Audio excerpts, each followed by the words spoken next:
This week for Tactical Tuesday, we're talking about competition rigs.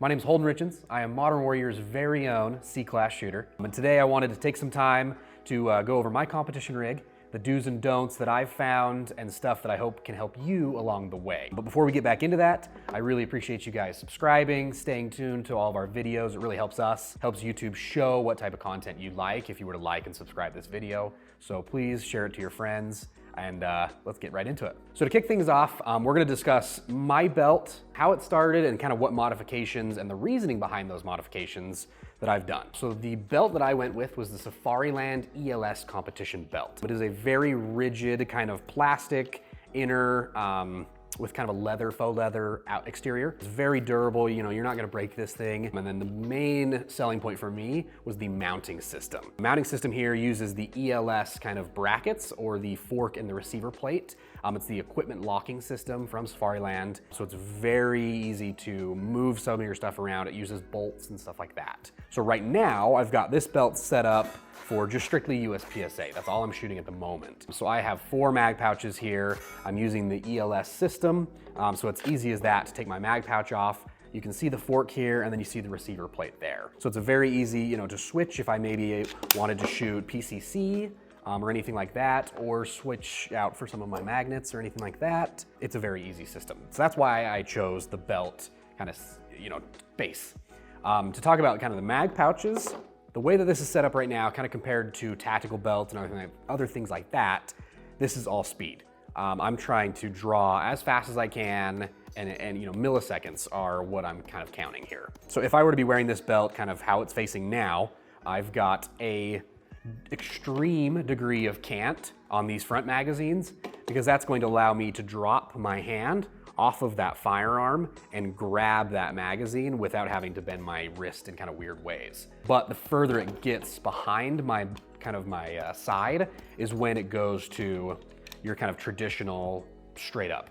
Just because at that point, if I'm down to my last mag, I'm reaching further behind. And so, you know, I don't need that extreme degree of cant. I have the TREX Arms mag pouches. They just are a very high quality mag pouch, very heavy duty cidex. I feel like I could run them over with a truck and not have to worry about them. So I went with that. They're a little bit heavier, but that's okay. I prefer the durability increase. So yeah, that's my mag pouches. I can kind of kick over to the way that I set my holster up. This one's going to be kind of straight out of Joe Farwell's textbook. He has a great video on how he sets up his ELS belt, which is almost verbatim kind of what I'm doing here. With this, I don't like the UBL mid-rides. I think they get it a little bit too low, and I feel like it hampers my draw. Obviously, again, I'm very nitpicky, but oh well, right? This is what it is. So with this, I'm actually using the QLS receiver, just directly bolted to the ELS belt. It's not designed to work that way. I did have to kind of make some modifications and drill and kind of add some T-nuts and stuff like that, but it definitely works really good. I like that it's as close to my body as I can get it, and it is very high up. So I kind of get it on the upstroke of my draw, and I feel like it's a little bit quicker for me, however. But I love the QLS system. It allows me to take my gun here, swap different holsters, or maybe even if somebody, you know, my buddies want to run this gun, a lot of tactical guys will still run this system, so I can kind of introduce them into this world as well. So then kind of kicking this way, I've got the, make sure the gun's all clear, of course. But I am running the Joe Farwell Priority Series, or Signature Series from Priority 1. It's a very high quality holster, no frills, very tough cidex, just like the TREX Arms. What I really like about it is the adjustable retention. So if I'm doing something a little bit more strenuous and I need to turn that retention up, if I need to reholster, that way if I'm sprinting, my gun's not falling out and getting me disqualified, then I can do that. Or if I'm just burning it down on a USPSA stage, I can turn that retention all the way off. That way it's not hampering my draw at all. So I really like these holsters. Joe Farwell's an awesome guy, and you should check them out for sure. So there's kind of be my holster setup, and then we'll kind of rotate to the back of the belt here. So this is kind of right behind my draw, about to my 4 o'clock, 5 o'clock-ish. I've actually taken a snowboard binding from our local skate shop here in town and modified it. So I cut the belt and then modified it to be able to use this retention strap. What I like about it is that it ratchets. It's very, very tight.